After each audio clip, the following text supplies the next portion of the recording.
Have you heard about Men of Lithin and the revelations it brought to Genshin's lore? Certainly by now it has been covered, but we're reaching the late game of revelations with Toran and Natlantea at the door. I've had the chance to refine my theories on Men of Lithin rather than rushing when the book first dropped, and with everything this patch unveiled, the wait was more than worth it.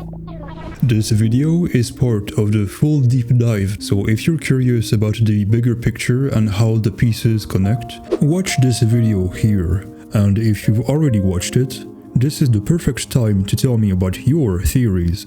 As a popular historian once said, let me cook. For now, let's start by breaking down the key parts of Men of Lithin that are crucial to this theory.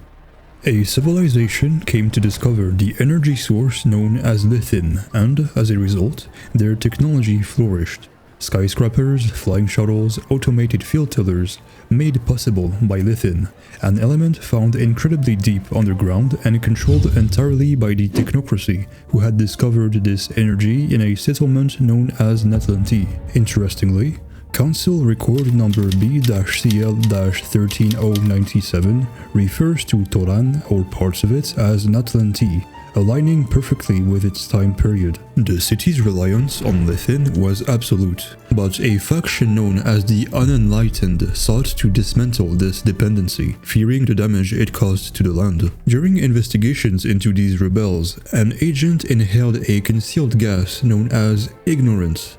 The effect was devastating.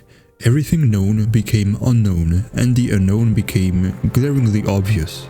A horrifying truth was revealed. A human was not human at all. Instead, it was an abomination, sunken-faced, a body of bone and machinery, eyes like the void. When pointing at an enormous reptilian entity with a grotesquely large head, the reality was laid bare. This thing was a human. A real one. Those who thought themselves as humans were not what they believed. They were creations of an ancient race that once ruled the land, those original humans. After a great war, the air became toxic to these original beings, so they engineered a new race, biologically inverted from them. What was poison to one was breathable to the other. This new humanity was built with a singular purpose, to repeat the cycle.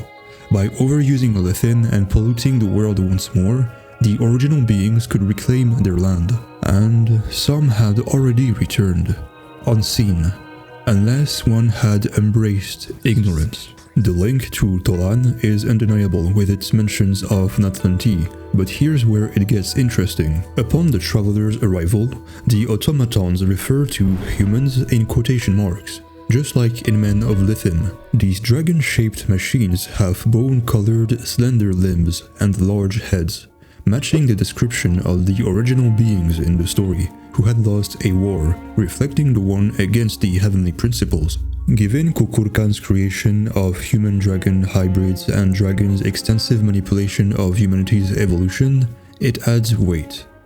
Adding to this, the real forms of these beings is revealed through the gas known as ignorance, and as we know, Kukulkan and other dragons are able to shapeshift at will by manipulating the essence of phlogiston.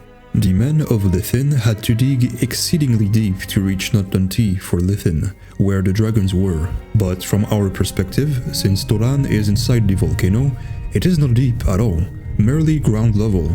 Unless the digging started from the other side of the land. That's right, Khaenri'ah. Khaenri'ah's excavation would make sense of Natlantea's perceived depth. Not to mention, Toran's false sky has been breached, but the markings left behind aren't typical of an abyssal invasion.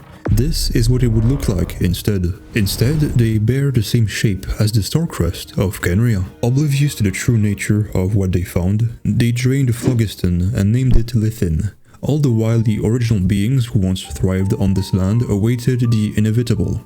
Humans of Khaenri'ah, unwittingly fulfilling their role, polluted their world with phlogiston. To the dragons of the ancient era, who drew their strength from the untainted primal flame, this substance was not mere fuel, but lifeblood that would allow them to regain their regular, gracious forms. I don't know what to say to sound cool from these deductions here, so hey.